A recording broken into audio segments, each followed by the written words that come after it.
हरिओम। आज 4 मार्च 2025। गीता के पंचम अध्याय 19 नंबर श्लोक आज देखेंगे।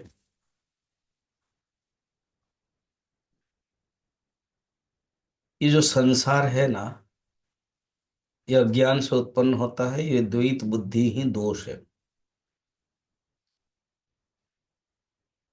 और व्यवहार में तामसिक राजसिक होने के कारण हम द्वेष दोष देखते रहते हैं। मगर वो अद्वैत ब्रह्म में जो स्थित रहते हैं, उनके लिए कोई दोष नहीं दिखाई देता है। केवल ब्रह्म ही दिखाई देता है, क्योंकि ब्रह्म का स्वरूप ही निर्दोष है। ये बात यहाँ पर बता रहे हैं। श्री भगवान उवाच इहैव तैर्जितः सर्गः येषां साम्ये स्थितं मनः निर्दोषं हि समं ब्रह्म तस्माद् ब्रह्मणि ते स्थिताः। इस श्लोक में स्थित प्रज्ञ के महिमा वर्णन है। जैसे द्वितीय अध्याय में भी वर्णन था ना, स्थित प्रज्ञ लक्षण। तो यहाँ पर इसी प्रकार स्थित प्रज्ञ के महिमा वर्णन है।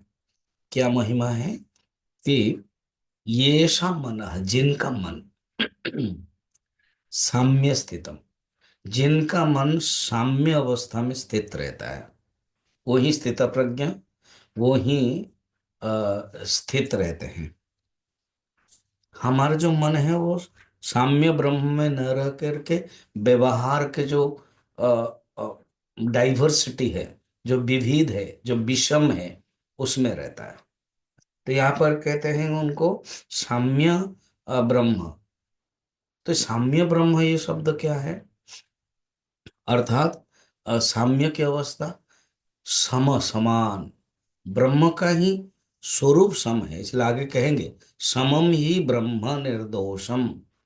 समम ब्रह्म निर्दोषम, ब्रह्म समान है और निर्दोष मन कोई दोष नहीं है।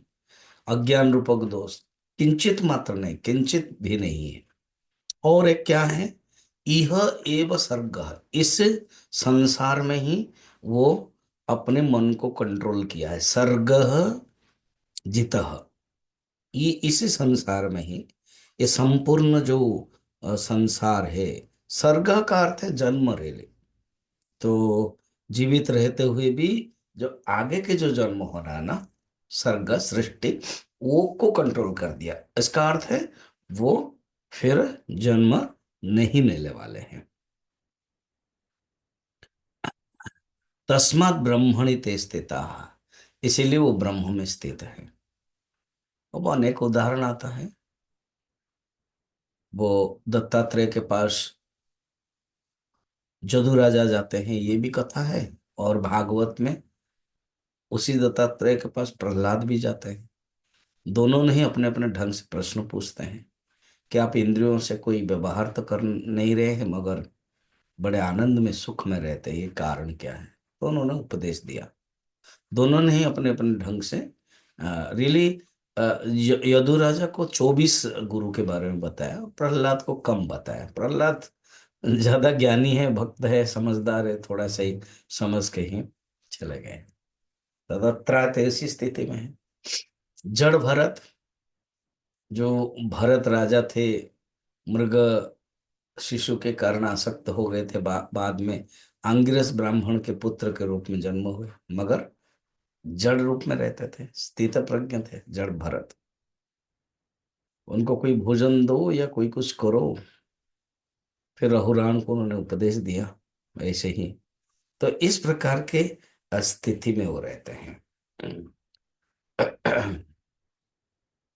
उनको कोई भी दुख नहीं है, उनको कोई भी सृष्टि जन्म ये कुछ भी नहीं है।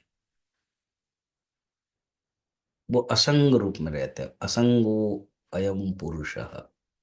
कठोपनिषद में वर्ण है, जैसे सूर्य सबके चक्षु है और सबको देखता है, उसके कारण सब देखते हैं, मगर वो किसी से लिप्त नहीं होते हैं। सूरज गंगा पानी हो या तड़ाग में गंदा पानी हो, नाली का, तो भी वो समान रूप में प्रतिबिंब करता है। और न लिप्यते लोक दुखे न बाह्य, कठोपनिषद में है। अर्थात वो दुख बाह्य से लिप्त भी नहीं होता है, ऐसे ही ब्रह्म में स्थित रहते हैं, ये बताया गया है।